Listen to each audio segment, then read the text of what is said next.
Have you ever really thought about how a single meal can be so much more than just food?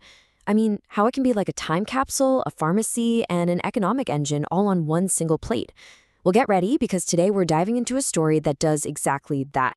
So, this is the big question we're tackling, and we're going to answer it by exploring a few absolutely incredible dishes from the Isan region of Thailand. This is a place where ancient ingredients are being rediscovered to build a healthier and, a more prosperous future. It's an amazing story. So first, let's just zoom out for a second and look at the big picture. When we talk about well-being, it's a much bigger idea than just, say, our personal health.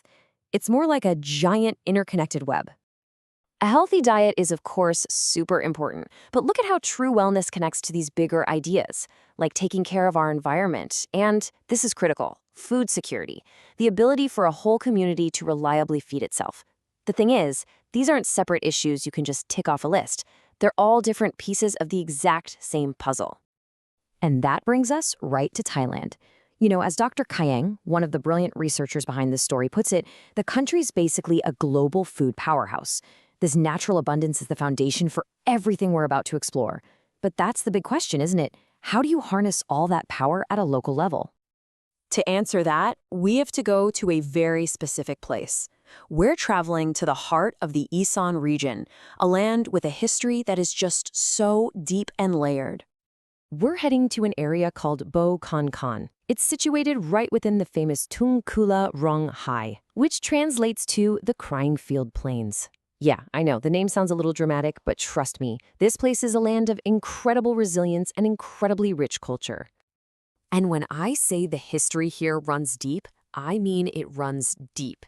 This single area wasn't just some village, it was a strategic hub for ancient kingdoms.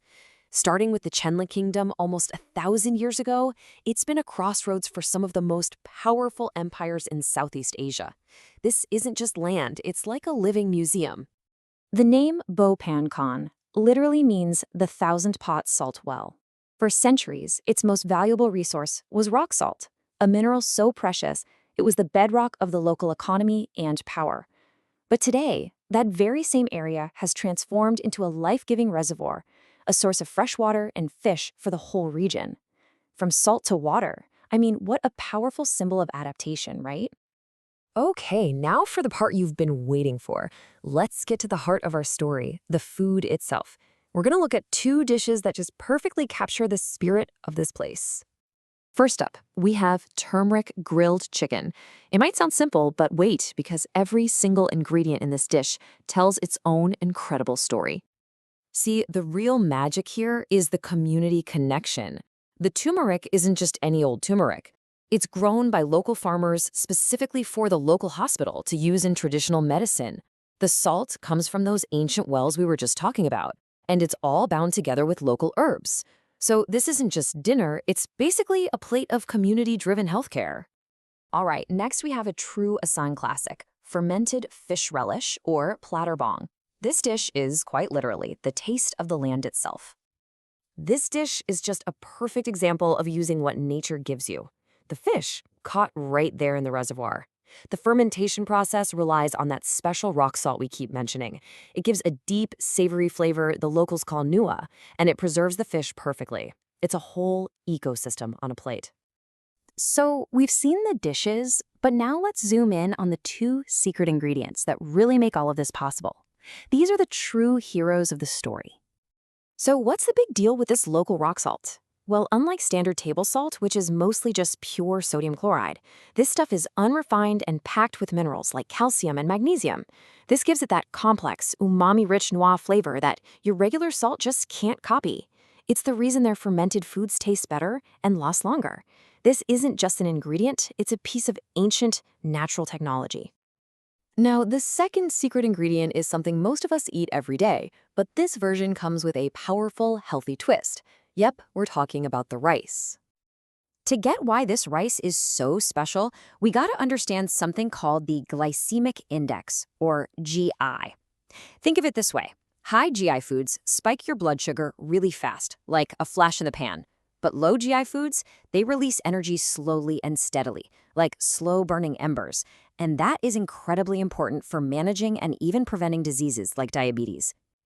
A perfect example of this is Tibtam Champa rice. This local variety is not only gorgeous with its reddish color, but it's naturally low GI. Researchers are actually studying it as a medicinal rice that can help people manage their blood sugar. It just goes to show you that even a staple food like rice can be a powerful tool for your health. Okay, so now that we've seen the history, the food, and the secret ingredients, let's zoom back out and look at the real-world impact of putting all these pieces together. And the first thing you have to know is that this isn't the work of just one person. No way. It's a beautiful example of what can happen when an entire community comes together with a shared vision. I mean, just look at this network. You've got researchers like Dr. Kaeng providing the science, you have community groups like the women's farming collectives who are doing the real groundwork, and you have local hospitals actually creating a demand for these healthy ingredients. It's a grassroots movement where tradition and modern science are working perfectly hand in hand. And this whole effort builds into something so much bigger. A simple plate of food manages to achieve 4 incredible things at once. First, it preserves history. Second, it improves public health. Third, it creates new economic opportunities. And fourth, it shares this unique culture with the world. That's a perfect example of soft power. And that is the ultimate takeaway here. This isn't just a nice story about delicious food in Thailand. It's a blueprint. It shows how any community can look to its own heritage, to the food and the wisdom in its own backyard to build a better future for itself. So I'll leave you with this question to think about. What's the story of the food where you live? What ancient ingredients, forgotten recipes, or local wisdom could be rediscovered? The answers might be a lot closer and a lot more powerful than you think.